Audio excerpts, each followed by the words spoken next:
I don't know what bothers me about a street performer with a Venmo sign, but it does bug the crap out of me. Like, really? The first ever Starbucks. So, first ever Starbucks, you can tell by the classic logo. It's the same coffee as all the other Starbucks. There's a line, though, to get in.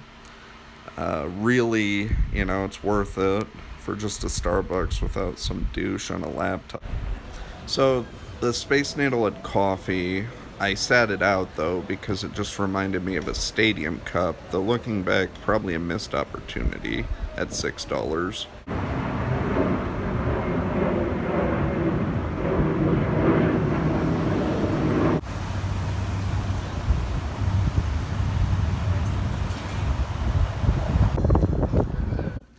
Hey, what is up, Coffee Nation? We got a new coffee review, a very Seattle coffee review.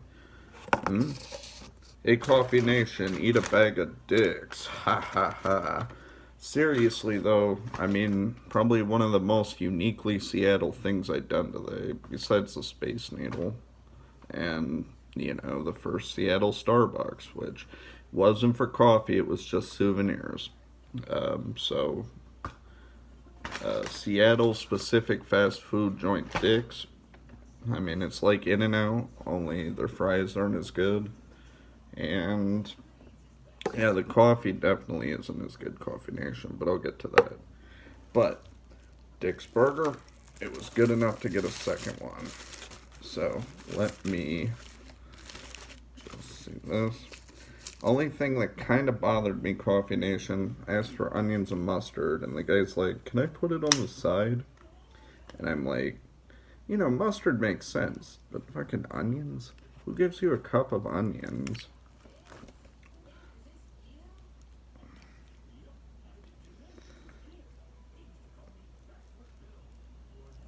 Interesting. Okay. Well, I do like my onions. Onions in a cup, though. And then the whole thing was, like, the caveat of Dick's, like, their thing you go there for is so you can eat at a counter outside. No seating whatsoever. Um, so, because of that, I went to get a coffee, and the guy hands it to me. It's cold, Coffee Nation. It's not even like lukewarm. It's like cold.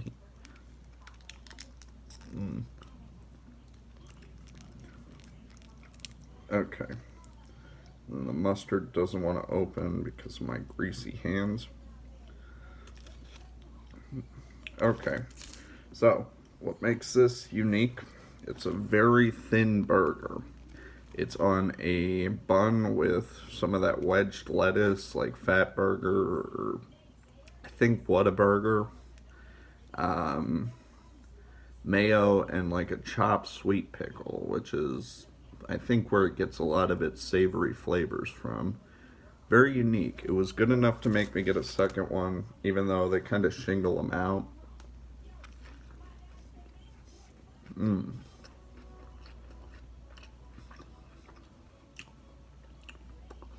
And upon second bite, second burger, I mean, a lot of this comes from the sweet pickle and the mayo, Coffee Nation.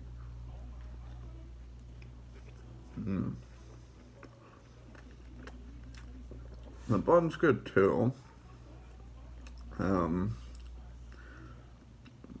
yeah, good enough to get me a second time, get a second burger.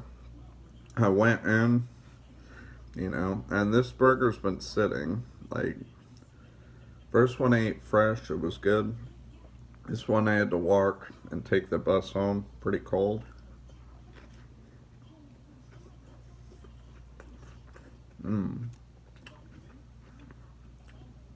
It's still good though. So, um,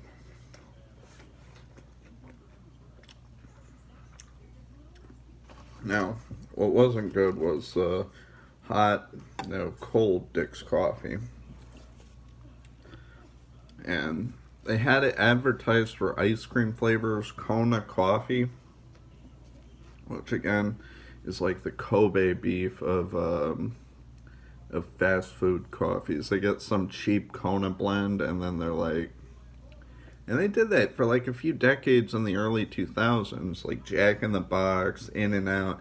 They all advertised Kona, but when something happened, so they couldn't really do that anymore. This coffee didn't say Kona, but the ice cream they had that was coffee flavored was Kona coffee ice cream. Okay, and then it wasn't cold. Or it was cold.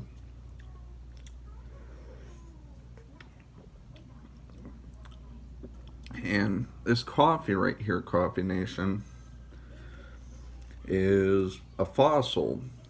This is like what coffee was, what they had, before they knew what good coffee tasted like. Now, I've had enough fruity espressos and, hot fast food coffees to know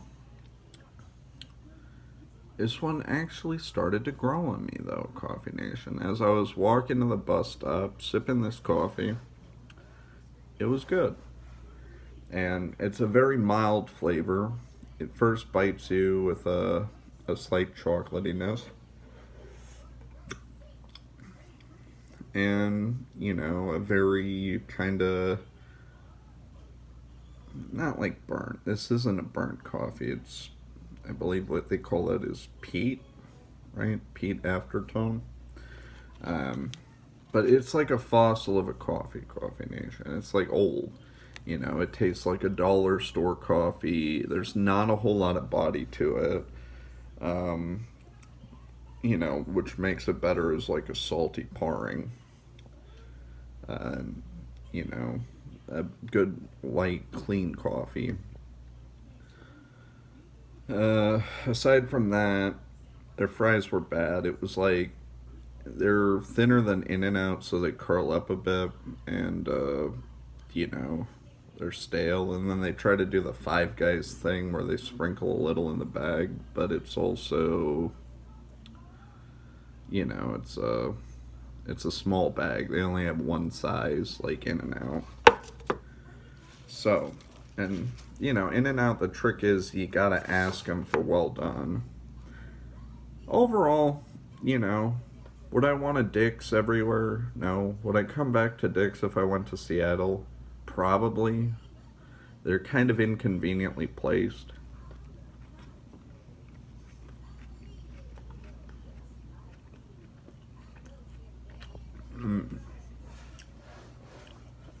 As far as a coffee and burger combo, pretty decent. You know, it's a well picked fast food coffee. I've had some. I went to the bakery earlier and I got a little espresso, and that was a fruity, rich coffee that's good with breads, breads and sweets. This one's more mild, it goes with like salty stuff. Mm. Though unintentional, you know, was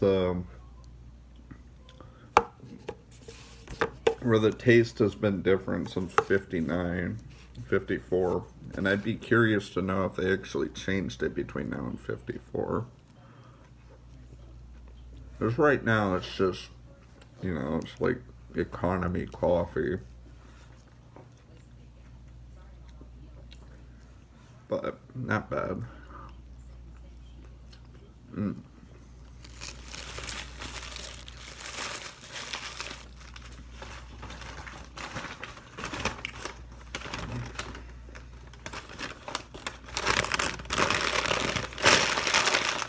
Alright. But Dick's hot coffee, which was cold, 5 out of 5 would get it as a restaurant. Wouldn't go out of my way for it. Like, with a McDonald's coffee, I would go to McDonald's to get coffee. I wouldn't go to Dick's to get coffee. I would go to In and Out to get coffee and then end up getting like a burger and some fries. but this is not like that, you know. And then the fact is, you're eating at some cold counter outside. I wanted a hot cup of coffee, and it was not hot, you know, Coffee Nation. So for that, I'd have to say 3 out of 5. Unique experience, but not very good. All right, so this has been Seattle Coffee. Stay coffee.